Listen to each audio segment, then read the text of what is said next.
kesempatan kali ini, saya akan menjelaskan kembali pada pertemuan hari ini dengan topik teori-teori kepemimpinan dalam organisasi sekolah.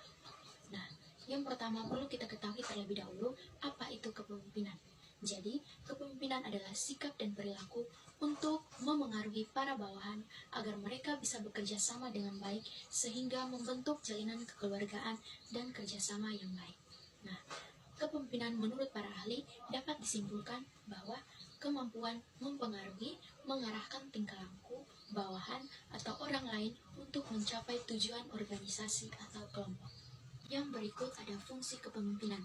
Terdapat 5 fungsi kepemimpinan, yaitu yang pertama, memprakarsai struktur organisasi.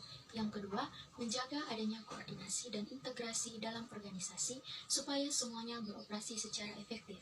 Yang ketiga, merumuskan tujuan institusional atau organisasional dan menentukan sarana serta cara-cara yang efisien untuk mencapai tujuan tersebut.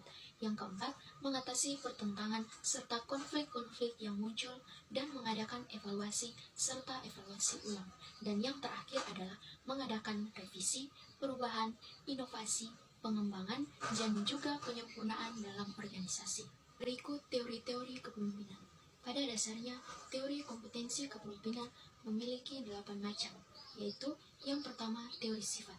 Nah, teori ini disebut juga teori genetik karena menganggap bahwa pemimpin itu dilahirkan bukan dibentuk.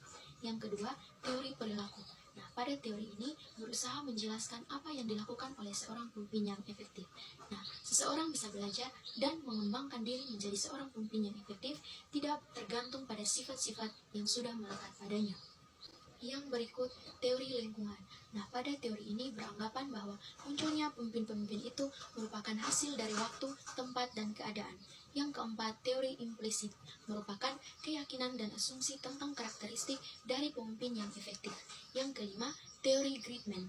Nah, menurut teori ini, seorang pemimpin besar terlahir sebagai pemimpin yang memiliki berbagai ciri-ciri individu yang sangat berbeda dengan kebanyakan manusia lainnya. Yang keenam, teori transformasi. Teori ini didasari oleh hasil penelitian mengenai adanya perilaku kepemimpinan di mana para pemimpin yang kemudian dikategorikan sebagai pemimpin transformasi. Yang ketujuh, teori nekarismatik. Teori ini memiliki kepemimpinan yang menekankan simbolisme, daya tarik emosional, dan komitmen pengikut yang luar biasa. Dan yang terakhir, teori kepemimpinan karismatik.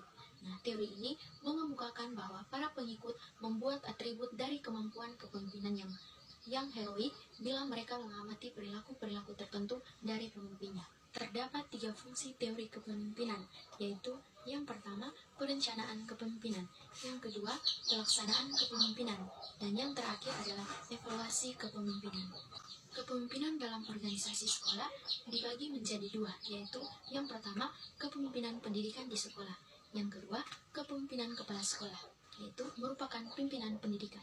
Baik, sekian penjelasan dari saya mengenai materi teori-teori kepemimpinan dalam organisasi sekolah.